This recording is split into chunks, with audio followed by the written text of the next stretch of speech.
जिला कांगड़ा में पैराग्लाइडिंग और उससे संबंधित गतिविधियों का संचालन करने के लिए सबको नियमों का पालन पूरी तरह से करना पड़ेगा। जिले में यदि कोई पायलट, ऑपरेटर और एसोसिएशन पैराग्लाइडिंग उड़ान से संबंधित नियमों की अवहेलना करते हुए पाए गए तो उन पर जुर्माना लगाया जाएगा और नियमों के अनुसार कार्रवाई की जाएगी। ये बात धर्मशाला में डीसी कांगड़ा हेमराज बारवा ने कही।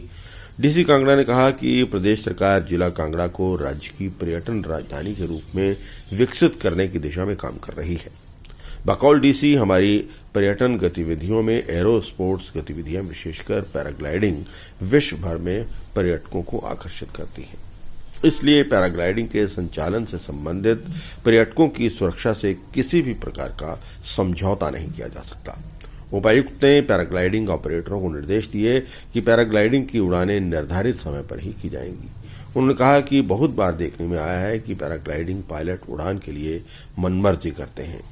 उन्होंने कहा कि कुछ पायलट खराब मौसम में भी उड़ान भरते हैं। उन्होंने कहा कि यह भी सुनिश्चित किया जाए कि कोई भी पायलट निर्धारित उड़ानों से ज्यादा उड़ान न भर सके।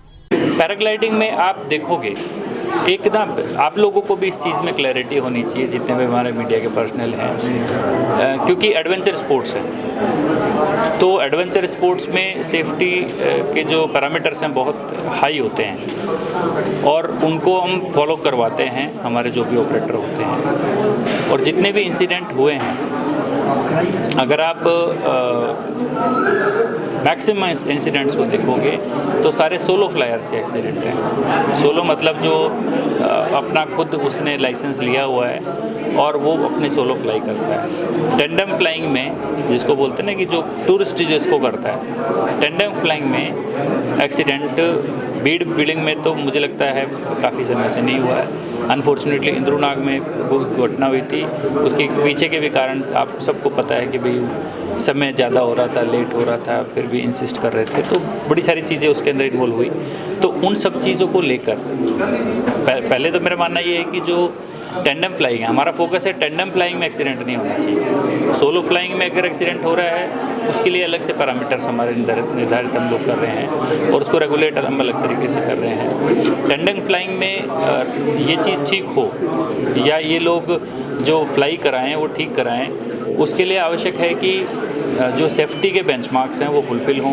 तो उसमें हमने मार्शल्स डिप्लॉय किए हुए हैं दोनों जगह, और जो फ्लाइंग की जो रेट है उस रेट को भी, जब मार्केट में कंपटीशन हो तो कई बार किसी को लगता है कि चलो सस्ते में करा देते हैं, जल्दी हो जाएगा, हमें ज़्यादा काम मिल जाएगा।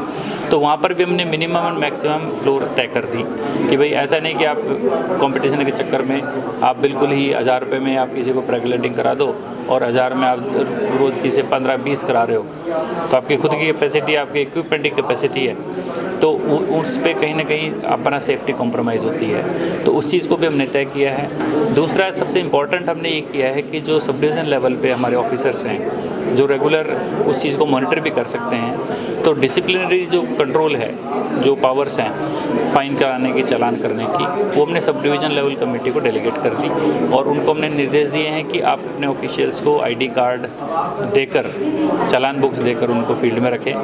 कभी भी उनके सामने इस तरीके की घटना होती है कि कोई ओवर चार्ज कर रहा है या लेस चार्ज कर रहा है या उनका जो इक्विपमेंट है उसमें सेफ्टी जो टेक्निकल कमेटी जिसको अप्रूव करती है उसके अप्रूवल के बिना कोई सेफ्टी इक्विपमेंट यूज़ कर रहा है, या गाड़ी में भर भर के ले जा रहे हैं, या अल्कोहलिज्म का वहाँ पर इंसिडेंट होता है, या ओवर शूट करते हैं, टाइम को बाद में करते हैं, पहले करते हैं, या ख़राब वेदर है उसमें फ्लाई करते हैं, मार्शल्स की बात नहीं मानते हैं।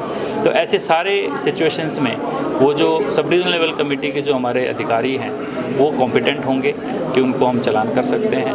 और जो चालान का प्रोविज़न है हमारे एचपी टूरिज्म एक्ट के अंडर उसका अवेलेबल है, और जो इसके रूल बने हैं वो उसी एक्ट के तहत रूल बने हैं, तो जिसके तहत हम उनको लीगली चालान कर सकते हैं। तो उससे मुझे लगता है कि थोड़ा सा इम्प्लीमेंटेशन पार्ट पे जो चीज़ नहीं स्मूथली हो पा रही थी उसमें स्पीड आएगी और एक इफ़ेक्टिवनेस के साथ हम लोग पैराग्लाइडिंग एक्टिविटी को रेगुलेट कर पाएंगे।